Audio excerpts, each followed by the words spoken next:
You don't die in one day. You die slowly. Till udana exists, there are tantric processes with which you could revive the body. Their underclothes, they must be burnt. Because otherwise, it becomes a habitation for various kinds of forces.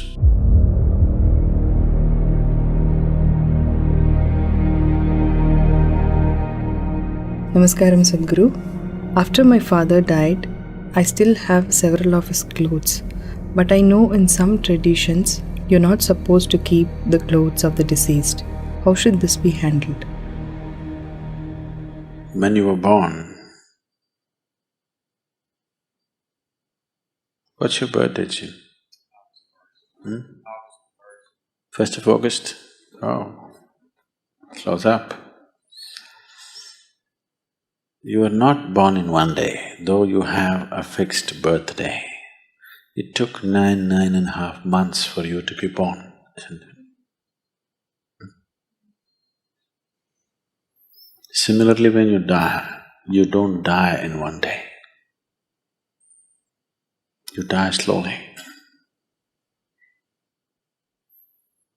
If somebody is medically declared dead, he still doesn't die fully. I think we've spoken about this. The 5 pranas, they start withdrawing slowly, step by step. The physical life energy, which generally is referred to as pran or prana, has 5 basic manifestations. There are 10, but that'll complicate. The 5 basic manifestations. These are called samana, prana, udhana, apana and vyana. Let's say if a doctor is observing and they declare that person at a particular moment that he is dead now. In the next 21 to 24 minutes, samana will start exiting. That means samana is in charge of maintaining temperature in the body. First thing that starts happening is body starts cooling down. The traditional way of checking whether somebody is dead or alive is they'll feel the nose. If the nose has gone cold, that's how they concluded that he's dead. They wouldn't check the eyeballs and other things, they would just check the nose. If nose has become cold, that means he's dead. So samana exits at that time. Somewhere between 48 to 64 minutes, prana exits. After that, between 6 to 12 hours, udhana exits. Till udhana exists, there are tantric processes with which you could revive the body. But once udhana exists, there is a micro chance, but that is an impractical chance, except that it is impossible to revive the body once udhana has exited. The next thing is apana, somewhere between 8 to 18 hours, this exits. The vyana, which is the preservative nature of prana, will start exiting from beyond that. It can continue to exit up to 11 to 14 days if it's a normal death. It happened one day, Shankaran Pillai was rummaging through the closet, and after some time, wife came and asked, "What are you doing?" He said, "No, nothing. I'm not doing anything, nothing."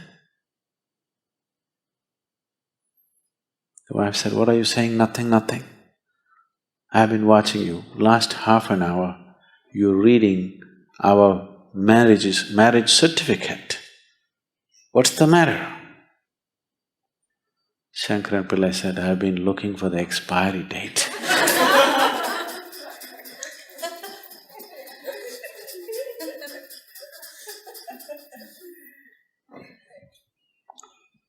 So though there may be an expiry date for one's death, one does not die in a day. It's a slow process. In fact, it's happening right now, slowly. By doing yoga, you may be putting up hurdles in the way of death. but not stoppers. Yes? Daily yoga you're doing, putting up some hurdles and slowing it down, but no stopper.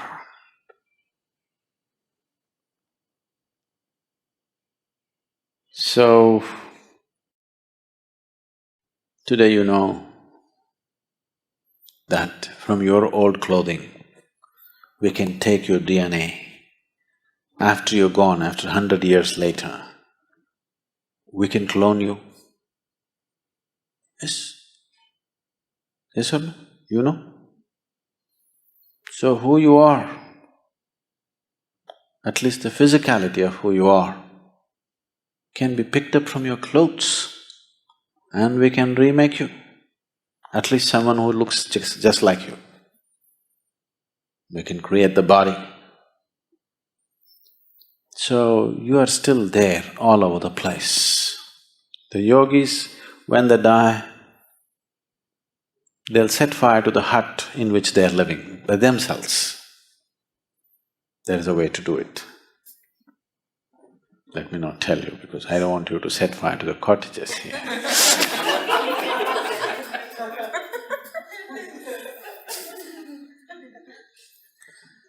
So they always set fire to the hut in which they are living because they don't want even a single molecule of DNA to hang around and live, because in some way your physical body is still hanging around. If they can recreate your body from that, obviously it's hanging around, isn't it? So everything that I have touched, you want to burn. Everything has to be cleared up. It's because of this is the one main reason why people want to keep their physical possessions so minimal on the spiritual path. If you enter a sannyasi's room, you will see there'll be 3 pairs of clothes neatly folded and kept, just this thing to drink water, 1 plate to eat food, and just 1 single sheet to sleep upon, and that's it. No one extra item, because he does not want to touch too many things in the world. He wants to keep it to at most minimal, because he knows if he spreads his body all over the place, gathering it and going will be very difficult.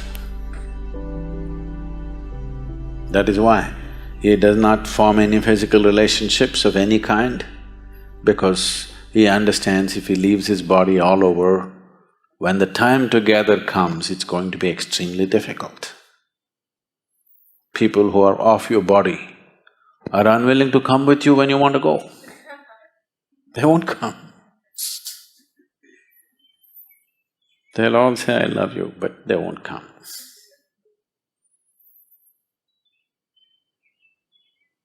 So,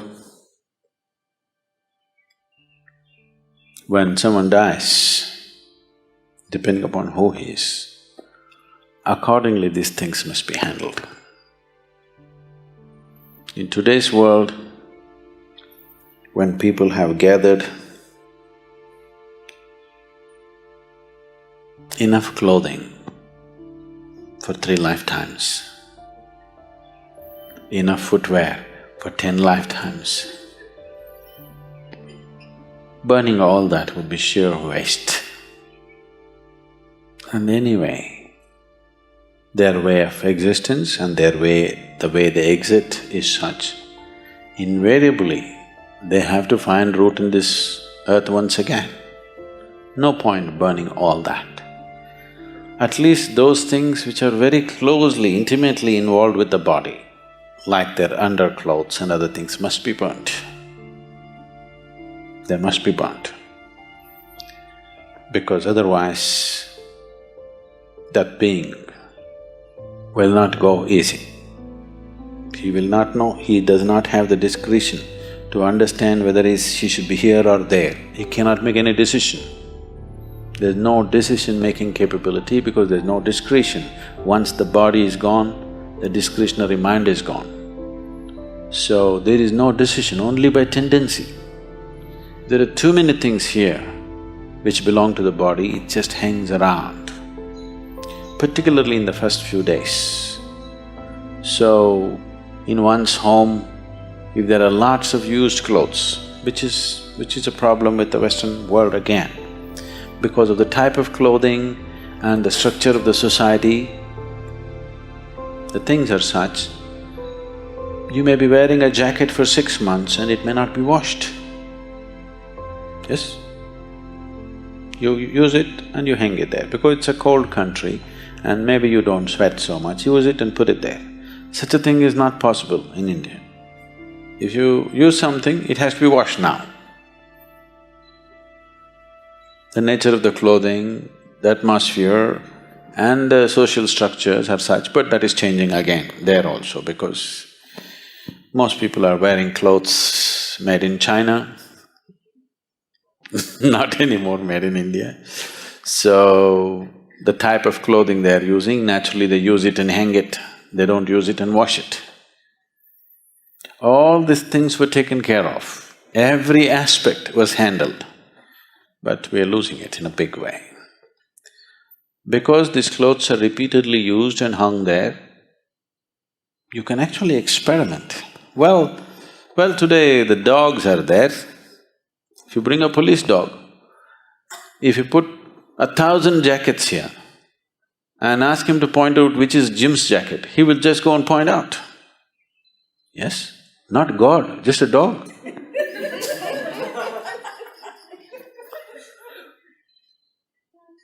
So obviously, who you are is hanging there in the jacket in many ways, isn't it? That even a dog can see it. So, once it is like this, when a person has departed and his body is still hanging around in many forms, it becomes a habitation for various kinds of forces. Not only for that person's energies hanging around, for various other kinds of forces. Unoccupied body, your jacket is, in a way, which is not a good way to leave it. So, either they immediately wash it. In India, if they're expensive clothes, they will wash all the clothes. Within the first 10 days or 11 days, they'll wash all the clothes and distribute it to many places, never to one place. You don't take all your clothes and give it to one family. You make sure the jacket goes here, trousers goes there, that goes there, this goes there, so that it gets too spread out to make any significance. Significant presence is not there. Otherwise, all the things which are intimately with the body, just burn it. One of these things must be done. Either you must give it away across the 50 states so that the old man does not remain confused as to where to go, or you must just burn it up.